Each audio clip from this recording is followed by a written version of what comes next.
अब हम आपको आज की सबसे बड़ी खबर के बारे में बताते हैं, और वो ये कि दिल्ली की एक अदालत ने शराब घोटाले में मुख्यमंत्री अरविंद केजरीवाल के रिमांड को 4 दिनों के लिए और बढ़ा दिया है। यानी अब ईडी के रिमांड में वो 4 दिन और रहेंगे और अब अरविंद केजरीवाल 1 अप्रैल तक ईडी की हिरासत में ही रहने वाले हैं।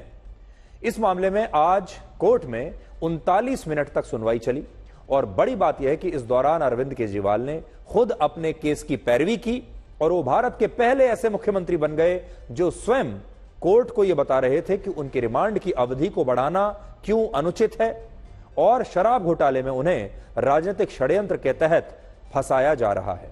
और जिस तरह से आपने कई बार हिंदी फिल्मों में हीरो को अदालत में अपना केस लड़ते हुए देखा होगा, आपने देखा होगा हिंदी फिल्मों में जब हीरो अदालत में आता है, चाहे वो पुलिस की हिरासत में ही क्यों ना हो, तो वो अपना केस खुद लड़ता है और अदालत में आने के बाद नायक एक शानदार भाषण देता है और लोगों को भावुक कर देता है। दर्शक तालियां बजाते हैं यह भाषण सुनने के बाद। कोर्ट के सीन इसी तरीके से गढ़े जाते हैं। बिल्कुल ठीक उसी फिल्मी अंदाज में आज अरविंद केजरीवाल ने अदालत में अपना लंबा चौड़ा भाषण दिया और यह भाषण ऐसा था जैसे वो कोर्ट को नहीं बल्कि देश के लोगों को संबोधित कर रहे हो, उन्हें बता रहे हो कि कैसे राजनीति में उन्हें एक षड्यंत्र के तहत फंसाया गया है और कैसे वो बिल्कुल निर्दोष हैं। इससे भी बड़ी बात यह है कि जब अरविंद केजरीवाल अदालत में अपना पक्ष रख रहे थे तब जज ने उनसे कहा कि वो ये सारी बातें कोर्ट को लिख कर क्यों नहीं देते, आप ये लिख कर दे दीजिए, हम समझ जाएंगे आप क्या कहना चाहते हैं। लेकिन केजरीवाल ने कहा कि वो लिख कर नहीं बल्कि बोलना चाहते हैं। इसके बाद उन्होंने लगभग 5 मिनट तक कोर्ट के सामने अपना पक्ष रखा और ऐसा लगा जैसे उन्होंने कोर्ट रूम को ही अपनी राजनीतिक रैली का मंच बना दिया हो, या फिर यह समझ लीजिए कि कोर्ट रूम में ही जैसे उन्होंने अपनी एक प्रेस कॉन्फ्रेंस कर दी हो और वो ये उम्मीद कर रहे हो कि देश के लोग जब उनकी बात सुनेंगे तो वो तालियां बजाएंगे। अब आप ये देखिए कि केजरीवाल ने आज अदालत में क्या कहा। उन्होंने अपने बयान की शुरुआत ईडी को धन्यवाद देने से की। उन्होंने कहा कि मैं ईडी के अफसरों को धन्यवाद देना चाहता हूं जो 2 वर्षों से शराब घोटाले की जांच कर रहे हैं। मुझे किसी अदालत ने शराब घोटाले का दोषी नहीं माना और ना ही मेरे ऊपर कोई मुकदमा चला और ना ही मेरे ऊपर कोई आरोप तय हुए, लेकिन इसके बावजूद मुझे गिरफ्तार कर लिया गया। अब तक इस मामले में सीबीआई 31,000 पेज अदालत में दायर कर चुकी है और कुल 294 लोगों से पूछताछ हुई है। ईडी ने भी 162 लोगों से पूछताछ की है और 25,000 पेज अदालत में दायर किए हैं। लेकिन मुझे क्यों गिरफ्तार किया गया है अभी तक यह नहीं बताया गया। मेरा नाम सिर्फ 4 जगह पर आया है जिनमें मनीष सिसोदिया के पूर्व सचिव सी अरविंद ने कहा है कि उन्होंने मेरी उपस्थिति में कुछ दस्तावेज मनीष सिसोदिया को दिए थे। लेकिन मेरे घर पर तो हर रोज विधायक आते रहते हैं, लेकिन क्या सिर्फ इसी की वजह से मुझे शराब घोटाले का आरोपी माना जाना चाहिए? अपने इसी बयान में अरविंद केजरीवाल ने पूर्व सांसद MS रेड्डी की गवाही का भी जिक्र किया और कहा कि उन्हें गिरफ्तार करने के लिए लोगों को उनके बयान बदलने के लिए मजबूर किया गया और उन्हें राजनीतिक षड्यंत्र के तहत फंसाने की कोशिश हुई। यह बात जब अरविंद केजरीवाल कह रहे थे तभी अदालत ने उनसे कहा कि वो उन्हें बोलने के लिए 5 मिनट से ज्यादा का समय नहीं दे सकती, जिसके बाद केजरीवाल ने कहा कि ईडी का मिशन सिर्फ और सिर्फ उन्हें फंसाना था। केजरीवाल ने कहा कि मेरे खिलाफ 3 बयान दर्ज हुए हैं, लेकिन उनमें से कोर्ट के सामने सिर्फ वही बयान लाया गया जिससे कि उन्हें फंसाया जा सके।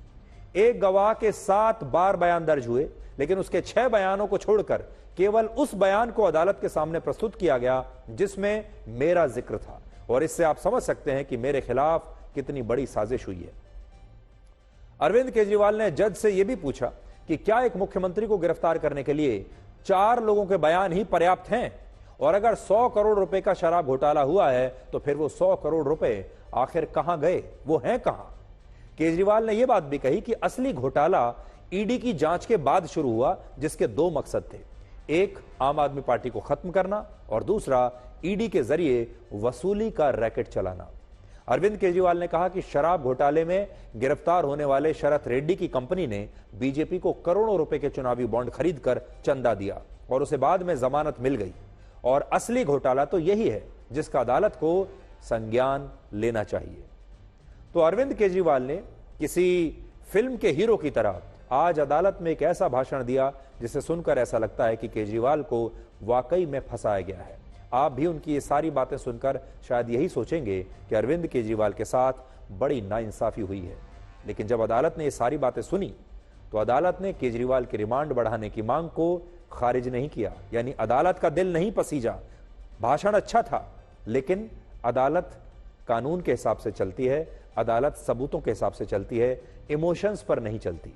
अदालत ने बल्कि यह कह दिया कि अभी अरविंद केजरीवाल 4 और दिन ईडी की हिरासत में रहेंगे। यानी ईडी की हिरासत को, केजरीवाल की जो हिरासत है उसे अदालत ने और बढ़ा दिया 4 दिन के लिए, इतनी शानदार परफॉर्मेंस के बावजूद। इसलिए अब आप ये देखिए कि आज ईडी ने कोर्ट को ऐसा क्या बताया कि अरविंद केजरीवाल को इतने शानदार भाषण के बाद भी बेल नहीं मिली, अदालत से कोई राहत नहीं मिली। तो ईडी ने यह कहा कि केजरीवाल से अब तक जो पूछताछ हुई है उसमें उन्होंने किसी भी सवाल का सीधा जवाब नहीं दिया है और वो पूछताछ में ईडी के साथ बिल्कुल सहयोग नहीं कर रहे हैं। ईडी ने यह भी कहा कि कोई भी व्यक्ति कानून से परे नहीं है, कानून से ऊपर नहीं है, हर व्यक्ति इस देश में बराबर है। और ईडी के सबूत हैं कि केजरीवाल ने शराब घोटाले में 100 करोड़ रुपए की रिश्वत मांगी और रिश्वत का यह पैसा गोवा के विधानसभा चुनावों में इस्तेमाल हुआ। और ईडी ने यह भी कहा कि उसके पास गोवा के विधानसभा चुनाव में आम आदमी पार्टी के पास हवाला से आए पैसे की पूरी मनी ट्रेल है। और ईडी ने अरविंद केजरीवाल से यह भी पूछा कि उन्हें यह कैसे पता चला कि इस मामले की जांच में ईडी के पास कितने दस्तावेज हैं और कितने नहीं। सबसे बड़ी बात ईडी ने यह कही कि अरविंद केजरीवाल से जुड़े एक मोबाइल फोन का डेटा ईडी ने निकाल लिया है, जिसकी जांच हो रही है। लेकिन 21 मार्च को अरविंद केजरीवाल के घर से ईडी को जो 4 डिजिटल डिवाइस मिले थे, उनके पासवर्ड अरविंद केजरीवाल ने अब तक ईडी को नहीं बताए हैं और कहा है कि वो अपने वकीलों से विचार विमर्श करने के बाद ही ये बताएंगे कि वो पासवर्ड देने के लिए तैयार हैं या नहीं। और ये बात सुनकर अदालत ने केजरीवाल की रिमांड 4 दिनों के लिए और बढ़ा दी। आप भी सोचिए कि अगर अरविंद केजरीवाल ने कुछ नहीं किया है तो वो इन डिजिटल डिवाइसेस का पासवर्ड ईडी को क्यों नहीं बता रहे, जबकि उनके वकीलों का और केजरीवाल का यह कहना है कि वो हिरासत में है और वो अपने किसी भी फोन का या लैपटॉप का पासवर्ड बताने के लिए बाध्य नहीं है, उन्हें पासवर्ड बताने के लिए बाध्य नहीं किया जा सकता। इस सुनवाई के बीच आज दिल्ली के उपराज्यपाल वीके सक्सेना ने कहा है कि वो जेल से दिल्ली की सरकार को नहीं चलने देंगे। और जब उपराज्यपाल के इस बयान पर आज अदालत पहुंचने पर अरविंद केजरीवाल से सवाल पूछा गया तो उन्होंने कहा कि ये एक राजनीतिक षड्यंत्र है और जनता इसका जवाब देगी। सीएम सर, एलजी सेइंग कि सरकार जो है वो जेल से नहीं चलेगी। What would you like to say on this? LG कह रहे सरकार जेल से नहीं चलेगी। ये एक पॉलिटिकल षड्यंत्र है, जनता इसका जवाब देगी। सीएम सर, एलजी सेइंग कि सरकार जो है वो जेल से नहीं चलेगी। What would you like to say on this? LG कह रहे सरकार जेल से नहीं चलेगी। ये एक पॉलिटिकल षड्यंत्र है, जनता इसका जवाब देगी। अब आप ये देखिए कि दिल्ली हाई कोर्ट ने आज उस याचिका को कैसे खारिज कर दिया जिसमें अरविंद केजरीवाल के जेल से सरकार चलाने को लेकर चुनौती दी गई थी और कहा था कि केजरीवाल जेल में रहते हुए सरकार नहीं चला सकते। इस मामले में हाईकोर्ट ने सुनवाई करते हुए याचिकाकर्ता के वकील से पूछा कि क्या वो अदालत को यह बता सकते हैं कि यह किस कानून में लिखा है कि मुख्यमंत्री जेल से सरकार नहीं चला सकते। हाईकोर्ट ने यह पूछा कि जरा हमें दिखाइए कि ऐसा कहां लिखा है कि केजरीवाल या कोई भी मुख्यमंत्री जेल से सरकार नहीं चला सकता। इसके बाद हाईकोर्ट ने कहा कि जेल से सरकार चलाने में कुछ व्यवहारिक परेशानियां, दिक्कतें हो सकती हैं, लेकिन अदालत को इस मामले में राष्ट्रपति या दिल्ली के उपराज्यपाल को निर्देश देने की जरूरत नहीं है और यह अदालत का काम है भी नहीं। और हाईकोर्ट को यह विश्वास है कि इस मामले में कुछ समय लग सकता है, लेकिन कार्यपालिका समय आने पर उचित फैसला लेगी और अदालत की तरफ से इसमें कोई दखल नहीं दिया जाएगा। यानी हाईकोर्ट ने आज साफ साफ कह दिया कि वो अरविंद केजरीवाल को जेल से सरकार चलाने पर नहीं रोकेगी और अगर इस मामले में कोई फैसला लेना भी है तो यह फैसला दिल्ली के उपराज्यपाल या देश के राष्ट्रपति लेंगे। और इस फैसले से यह बात बिल्कुल स्पष्ट है कि अरविंद केजरीवाल अभी मुख्यमंत्री के पद से इस्तीफा नहीं देंगे और वो ऐसे ही ईडी की हिरासत में रहते हुए या आगे चलकर अगर वो जेल भी जाते हैं तो वहीं से सरकार चलाते रहेंगे, वो झुकने वाले नहीं है। लेकिन यहां महत्वपूर्ण बात यह है कि अरविंद केजरीवाल की गिरफ्तारी के बाद आम आदमी पार्टी के तमाम बड़े नेता अब पिक्चर से गायब हो गए हैं और अब सुनीता केजरीवाल ही मीडिया से संवाद कर रही हैं और वही हर जगह पर दिखाई भी दे रही हैं। और आज भी सुनीता केजरीवाल ने कहा है कि अरविंद केजरीवाल को बहुत तंग किया जा रहा है और उनका स्वास्थ्य ठीक नहीं है और जनता इसका जवाब जरूर देगी। आप मिली है सर से, कुछ कहा सर ने, कुछ बात हुई? How is his health ma'am? Ma'am उनकी हेल्थ कैसी है? उनकी हेल्थ अभी ठीक नहीं है। आपके सीएम को बहुत तंग किया जा रहा है, बहुत परेशान किया जा रहा है, जनता जवाब देगी। आज सुनवाई के दौरान अरविंद केजरीवाल की पत्नी सुनीता केजरीवाल और उनकी बेटी हर्षित केजरीवाल कोर्ट रूम में ही मौजूद थी, जबकि उनके पिता गोविंद राम केजरीवाल को आज सुबह मुख्यमंत्री आवास के बाहर देखा गया, जबकि वो काफी बूढ़े हैं, चलने में उन्हें परेशानी होती है और वो इस तरह से बहुत कम बार अपने घर के बाहर नजर आए हैं। अभी तक सार्वजनिक रूप से बहुत कम नजर आते हैं, लेकिन आज जब केजरीवाल की कोर्ट में पेशी होनी थी तो उनके पिता आज सुबह मीडिया के सामने आए और केजरीवाल ने अपनी गिरफ्तारी के बाद कहा भी था ये कि ईडी ने उन्हें इतनी जल्दी गिरफ्तार कर लिया, इतनी जल्दबाजी में गिरफ्तार किया कि वो अपने माता पिता से मिलकर उनका आशीर्वाद भी नहीं ले सके, माता पिता के पांव भी नहीं छू पाए।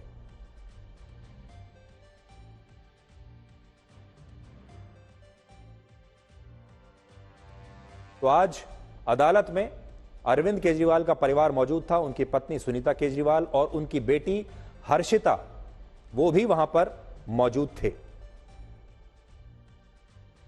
तो सुनीता केजरीवाल को आपने देखा, हर्षिता केजरीवाल को आपने देखा और आज मीडिया के सामने उनके पिता भी आए। अरविंद केजरीवाल अकेले ऐसे नेता नहीं हैं जो अपनी गिरफ्तारी के बाद अपने परिवार के जरिए लोगों में सहानुभूति की लहर पैदा करने की कोशिश कर रहे हैं। उनके जो विरोधी हैं वो कम से कम यही आरोप लगा रहे हैं कि अरविंद केजरीवाल अपने पिता की इन तस्वीरों को रिलीज करवाकर अपने लिए सहानुभूति पैदा करने की कोशिश कर रहे हैं, ऐसा उनके विरोधियों का आरोप है। इससे पहले आपको याद होगा जब मनीष सिसोदिया को अरेस्ट किया गया था तब उन्होंने भी ऐसी ही एक तस्वीर अपनी मां के साथ मीडिया के लिए रिलीज की थी। और उद्धव ठाकरे की पार्टी के नेता संजय राउत जब अरेस्ट हुए थे तब उन्होंने भी अपनी मां के साथ उनके चरण छूते हुए, उनका आशीर्वाद लेते हुए ऐसी ही तस्वीरें रिलीज की थी। और आम आदमी पार्टी के सांसद संजय सिंह ने भी अपनी गिरफ्तारी से पहले इसी तरह अपनी मां का आशीर्वाद लिया था और वो तस्वीरें भी संजय सिंह ने और उनकी टीम ने मीडिया में रिलीज कर दी थी।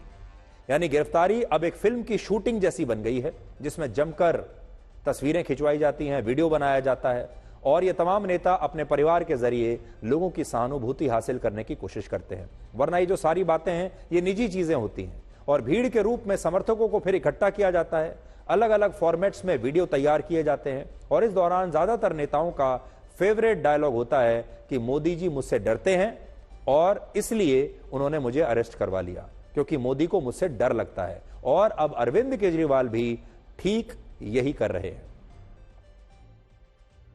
आपको याद होगा जब प्रधानमंत्री मोदी अपनी स्वर्गीय मां के साथ कभी कोई वीडियो रिलीज किया करते थे तो यही विरोधी दल के जो नेता हैं ये प्रधानमंत्री मोदी की आलोचना करते थे और कहते थे कि जब वो अपनी मां से मिलने के लिए जाते हैं तो उनकी तस्वीरें क्यों बाहर आ रही हैं, उनके वीडियोस क्यों बाहर आ रहे हैं और उनका अक्सर मजाक उड़ाया जाता था। लेकिन अब आप ये देखिए कि विरोधी दल ही कैसे ठीक उसी तरह के वीडियोस अब अपने लिए जारी करते हैं। अब आप ये देखिए कि केजरीवाल की गिरफ्तारी का दिल्ली के लोकसभा चुनावों पर क्या असर हो सकता है, क्योंकि देश भर में लोग यही बात पूछ रहे हैं कि इसका असर क्या होगा। तो वर्ष 2014 के लोकसभा चुनाव में आम आदमी पार्टी को 33% और वर्ष 2019 में 18% वोट मिले थे और आम आदमी पार्टी पिछले दोनों चुनावों में दिल्ली की सभी 7 लोकसभा सीटों पर बीजेपी से हार गई थी।